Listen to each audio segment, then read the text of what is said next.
mingi na bandeko nyonso bozwi ndinga tolo libaku ya kolanda AKMTV na ebite bozalaka ebele pamba te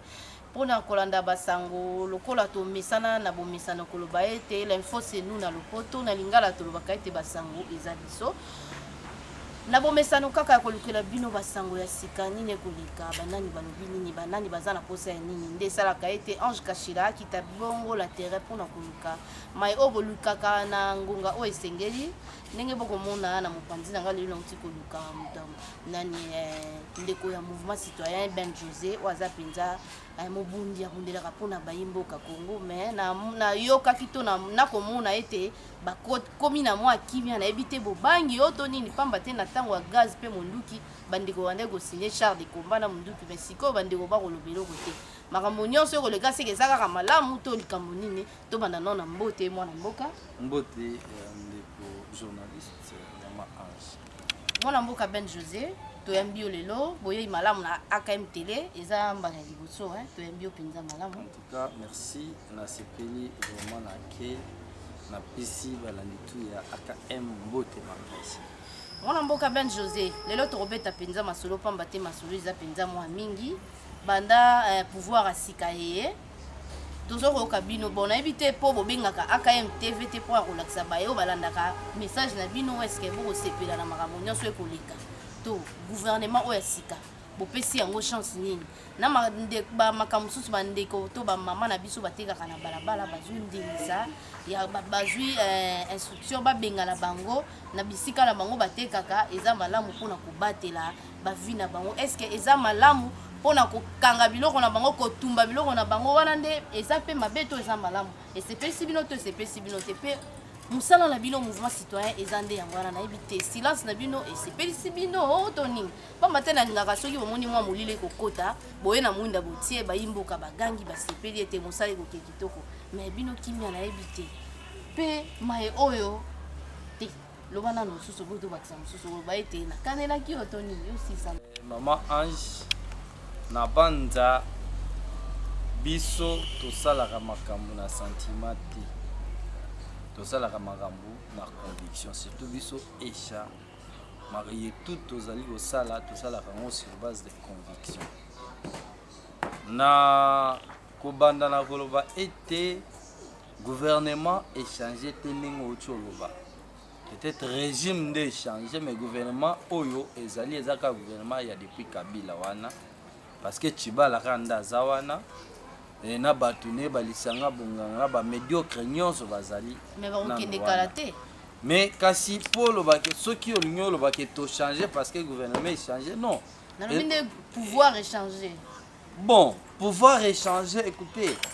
na 10e valeur na biso auto zo défendre parmi ba valeur na biso auto défendre na ECHA 10e valeur bazo ba robenga ngo flexibilité et adaptation. Flexibilité et adaptation et que la lutte doit être adaptée suivant l'état et les circonstances. Nayango,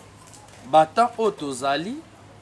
lorsqu'il y a eu changement du régime, n'oublie pas que Yomoro Tozara non habitumbo yo. Alternance, c'est ça qui parmi les objectifs à court terme, il y a un mouvement citoyen presque union. Alors, une fois tozu alternance oyo ezali eloko moko oyo ifaki siko tofanda toyeba ndenge nini fai to conduire lutte après alternance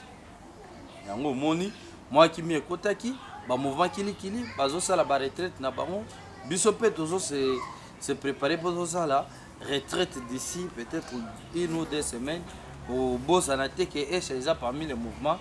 Oyo est presque installé dans la province Ebele. Nous sommes aujourd'hui dans 9 ou 10 provinces sur 26 et zali facilité mais mingi kati na bandeko wana baza bandeko bandima babundela esha babunda na kombo ya esha to babundela mboka na kombona ya Esha et puis toyebani kaka na ba réseaux sociaux totikala komona soki moke te na yango posa na biso ezalaki tomona ndenge nini à travers retraite tozoorganize retraite nationale toko déplacer bango baya ata moko tokutana na bango tosolola makoki nde ezali te ya kosala yango difficulté vraiment auto kokutana nango surtout sur le plan interne yango wana mais en ce qui concerne makambo ekosalema na mboka oyo Ngobila azosala certainement j'ai été saisi depuis 2 jours par ndeko na biso oyo aza coordonnateur ya mouvement citoyen Kogito Kombo Nefal Mamba toyokanaki ke lelo na pourquoi na ndeko na biso de l'homme oyo aza kokamba mouvement citoyen mwana mboka toyokanaki tosangana to réfléchir sur ce que nous pouvons faire pour dénoncer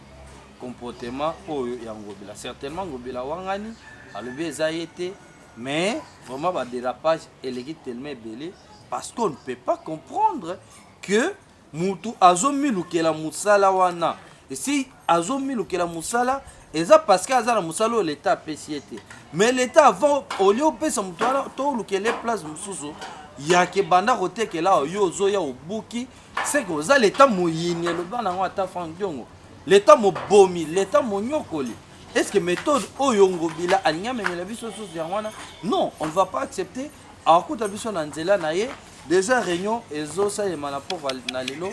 et mikolo mizali koya to kozwa temps ya ko bongisa ma nyonso mpo ete esalema na ndenge ya kimia et puis tosala ngo to atteindre résultat oyo tozelaka et mpona bana mboka basepela surtout oyo bakonyokama par rapport à méthode ya mabe Ngobila abani nango les rares oyo bakombata j'ai combattu Ngobila de toutes les manières j'ai introduit faki soki nayebaka konga to na question oyo nanga na na mémorandum la kotisa na bambassade toutes les ONG de droit j'ai dit toutes les ONG de droit de l'homme bampliateur na mémoire là c'est na likanisani kokotsa ba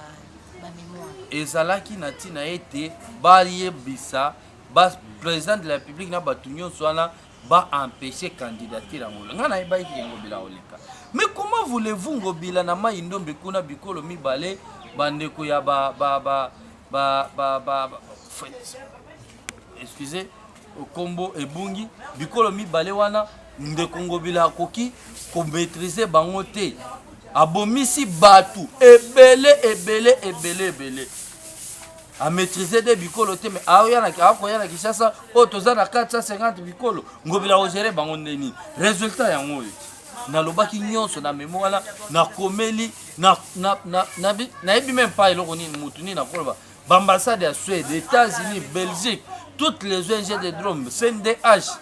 presque ba ONG ba cage ba Zado président de la République, premier ministre, ministre de la Justice, ministre des droits humains na kontataki batu nyonso na bibwa pe même nani Mokonza Monisco, nous avons un rapport au Monisco à Sali, Ngobila a impliqué directement dans le massacre de Salemi na Yumbi. Tokotika nani ndekwana te aya atiki na Yumbi a démissionné qui te aye awa a postulé mbamoko aleki mokonzi toyebaki nga na yebaki nga naza voisin Ngobila awa na nini na ngalema na monaki ndenge ba député ba kokota pa na ye belé na kangana photo mais bilonge monala kate parce que j'avais la possibilité au kanga j'ai écrit na sala nyonso na sali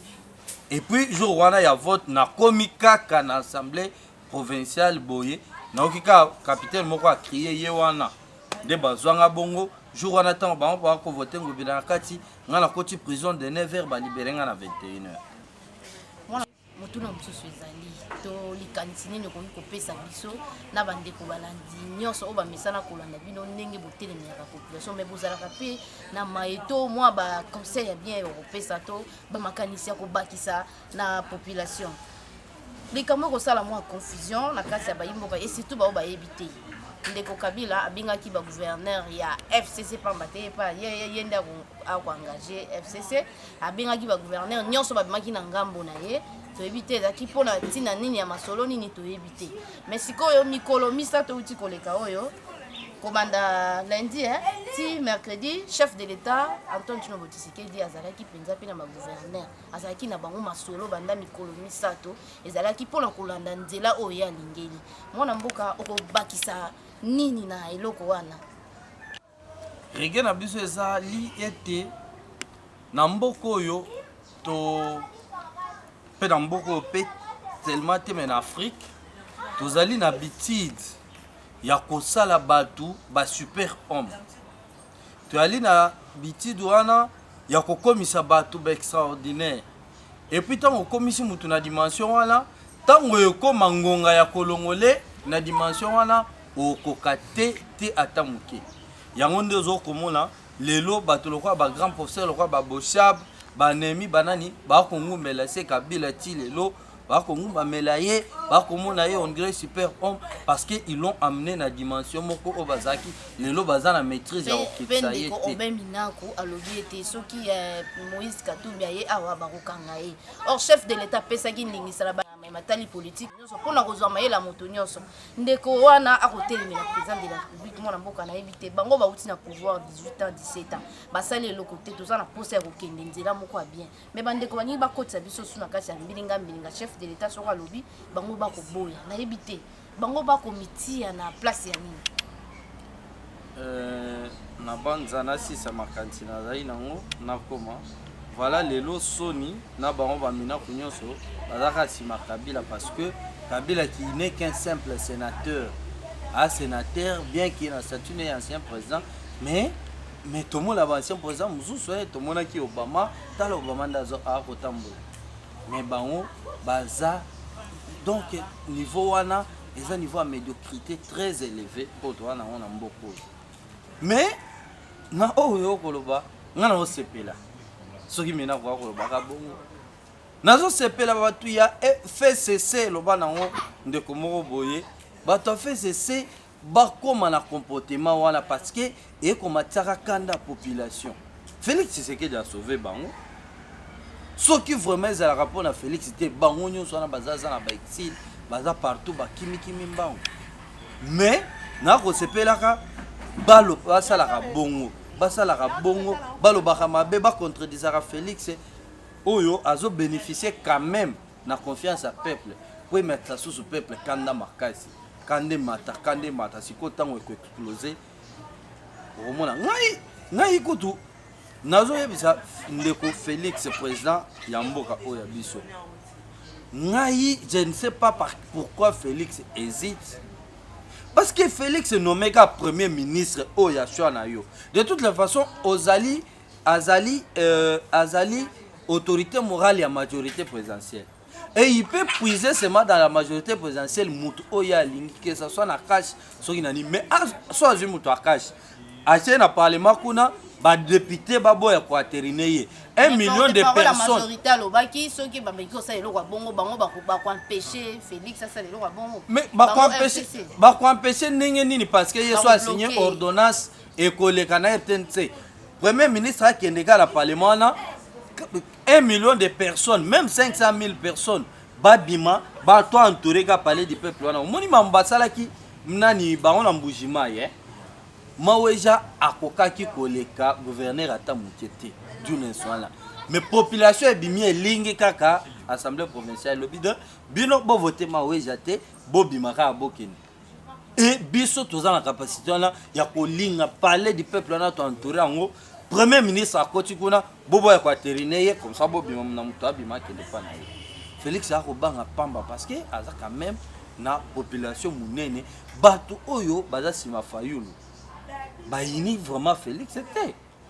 Bazana problème contre Félix c'était. Mais pour na bango ezande que le fait que Bato Kabila bakomi trop attaché na ndeko Félix surtout avec ba déclaration bato lora bakabone ba ko sala bo finga KFC c'était non ba faut batika population calme ba ko bana royer sa population maman ngwana te ne loko ezo pesa bato mususu ba kota ya lamuka kanda mais ndena ebeli Fayulu Fayulu ne peut pas être contre Félix. Au monique récent discours on a eu a meki a commis quoi améliorer a commis modéré ce qui veut dire ce sont des frères il y a toujours des problèmes entre frères mais nyonso wana ce qui veut dire na bato ala muka na bato akashi na biso société civile na population oyo les communs de mortels soki to se décider que to entouré parler du peuple wana premier ministre ata bake kopona muto awuti na dilolo bake pona muto awuti na nini na Ituri lelo batie wana bakwaterine et pas ba député wana soki population etelemeli ba parce que arme moko l'équipe population ya makazi ate. Mwana mboka merci penza na maile uti ko bakisa na mboka ete tata mokambelo ekolo balobi ete kobanga te population mobimaza sima na yo pona be moto akosala ete population a se retrouver le roi le peuple d'abord le baka mo partout kenda kolobi o baka be le peuple d'abord yo kola na mutu moko te 2 personnes 4 personnes bakangaki mboka o pendant 17 ans bakinyo so bakolela kufa maladie ebola ngwana to kobunda na ngwe utaki wapi esali 17 ans ebola na ibakisa maka biloko bongo nde to kobanga ezande kobanga te population lobi azala sima na yo FCC aza eloko te basi balongolo ngona mboka motula mosusu ezali echa azala makanisi na gouvernement o ezoya ya koyebisa na tata mokambi kolo nini ya bino pe mwa libanga mpona kotonga mire ya gouvernement wana oyo ekoya toloba makambo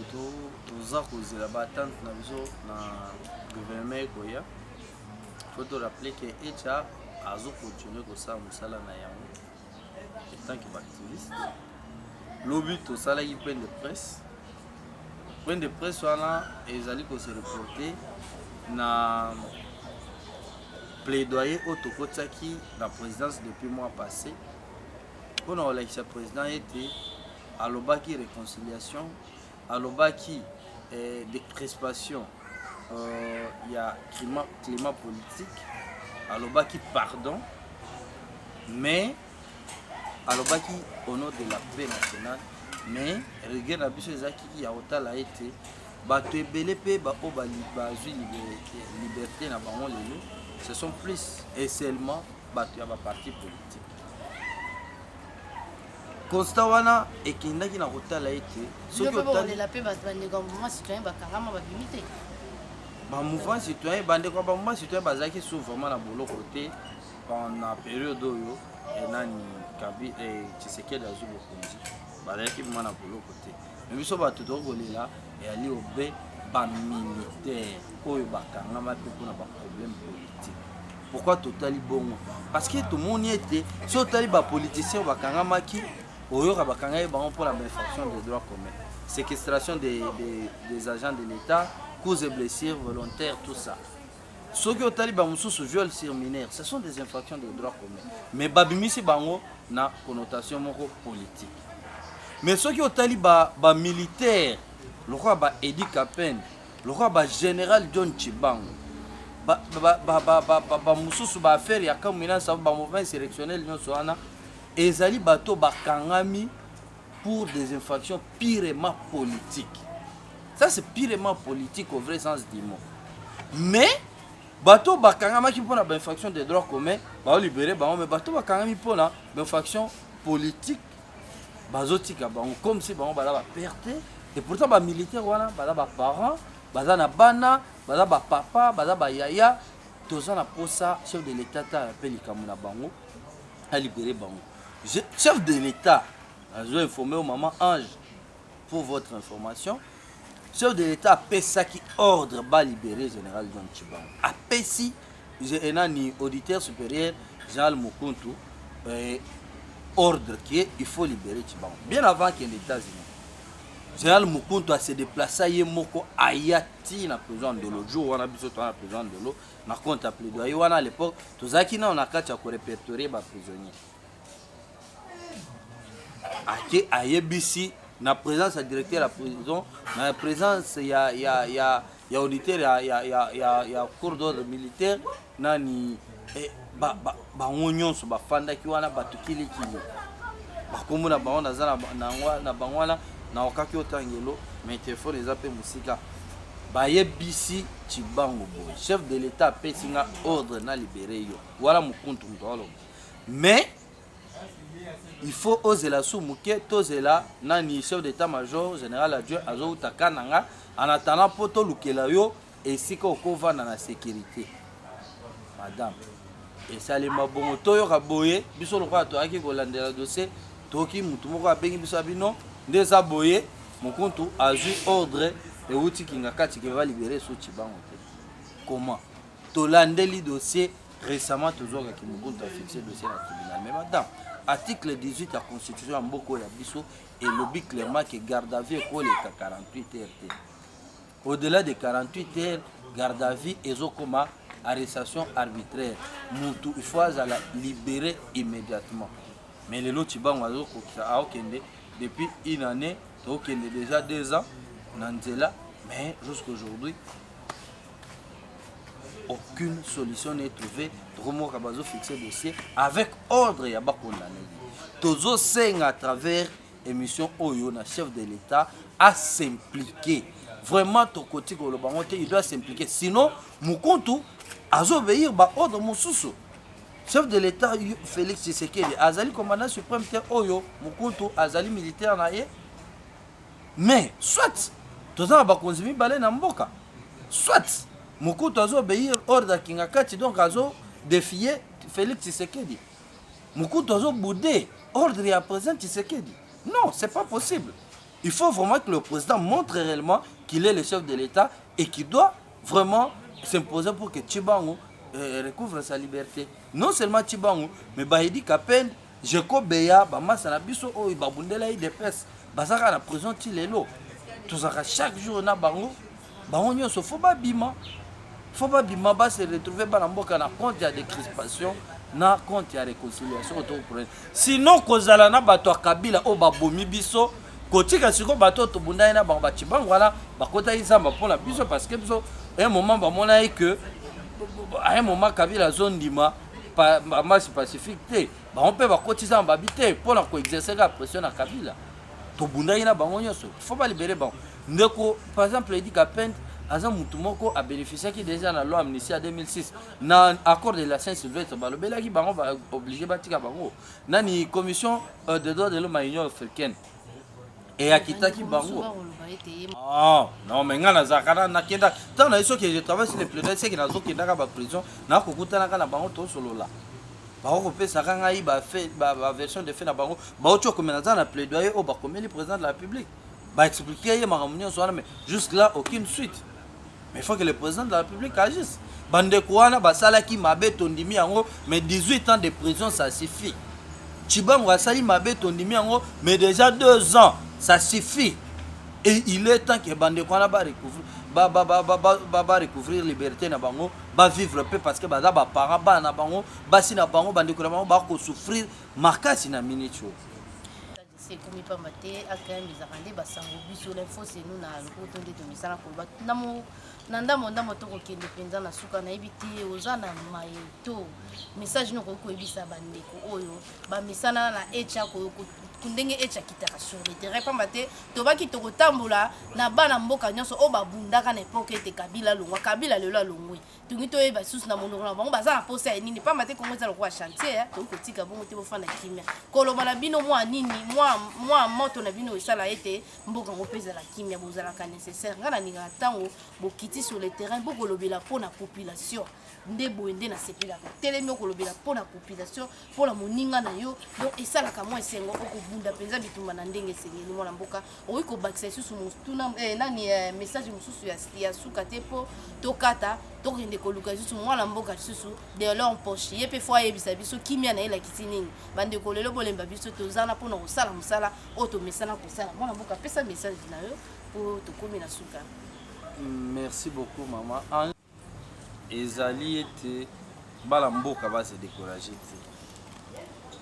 Bala mboka botika kokota conflit ya ba politiciens au point que tokoma obumana na oyo to bengi tribalisme. To boyi tribalisme. Biso na echa tozo prôner reprogrammation de l'homme congolais. La reprogrammation de l'homme congolais stipule que les Congolais a un seul pays et un est indivisible. Tolobarango na batu ke tozali ba congolais te parce que tondima tozala ba congolais. Ninga ni mama ange mutapona ko ma congolaise ni congolaise azate. Nous sommes les Congolais par le choix divin. Mais voilà politique moyini mongona ya mboka salaki o biso to bengaka colon belge. Belge accueilli harmonie atali Lumumba amoni ba chombe na banane abisi bangono boko poboza makasi bo former ba association na bino e ba association ya ba ya mboka mutu na mutu association mboka na ye nde bomona ba oyo ba kasa ba sala bako juste pour na ba Congo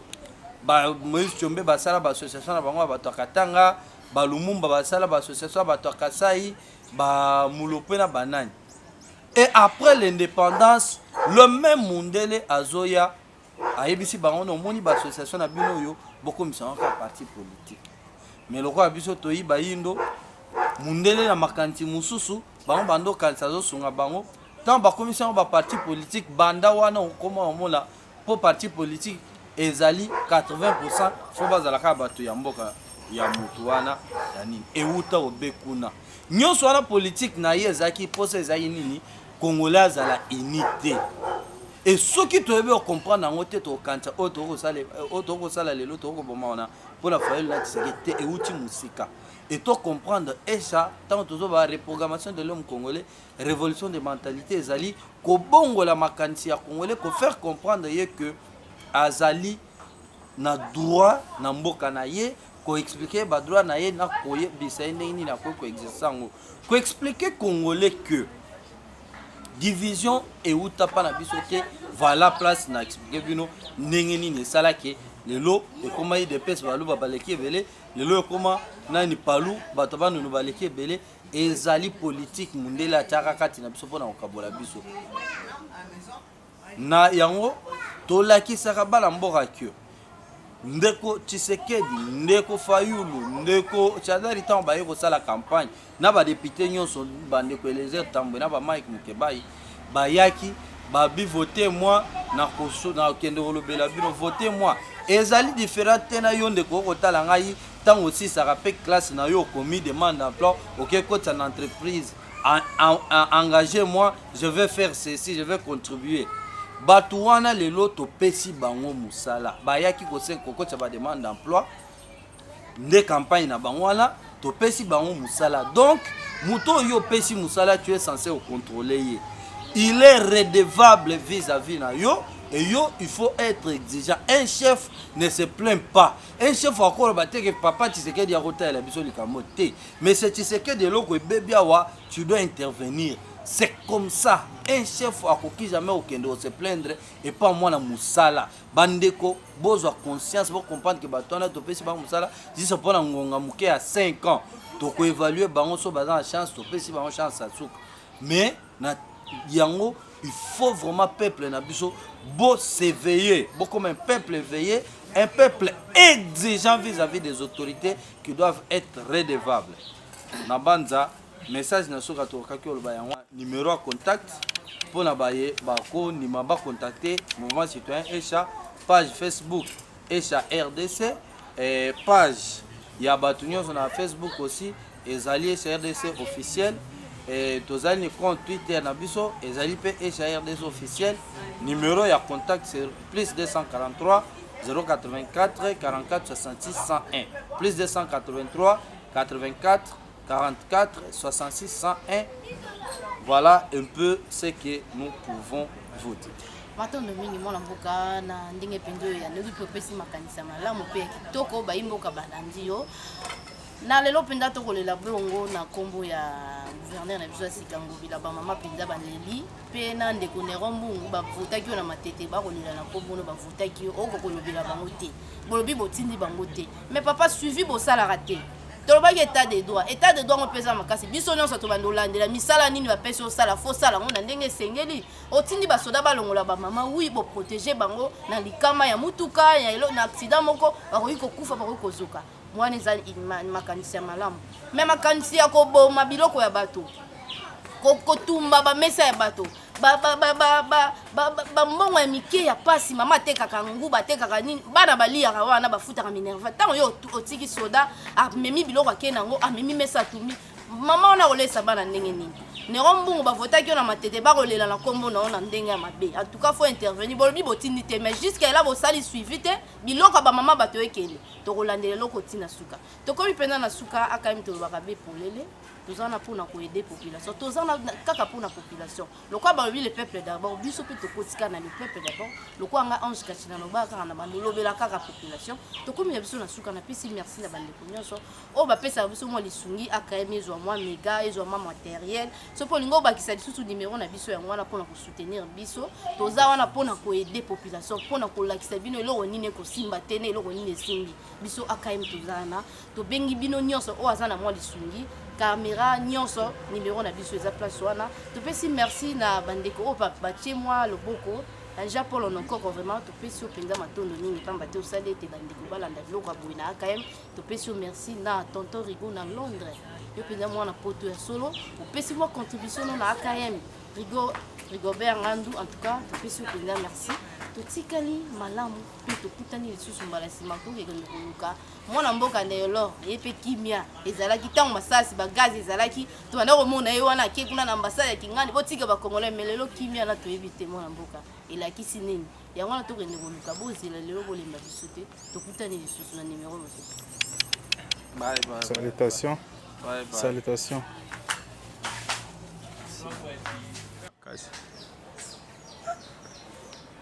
Yo fandi. Mutu azotumba mitema na monaka.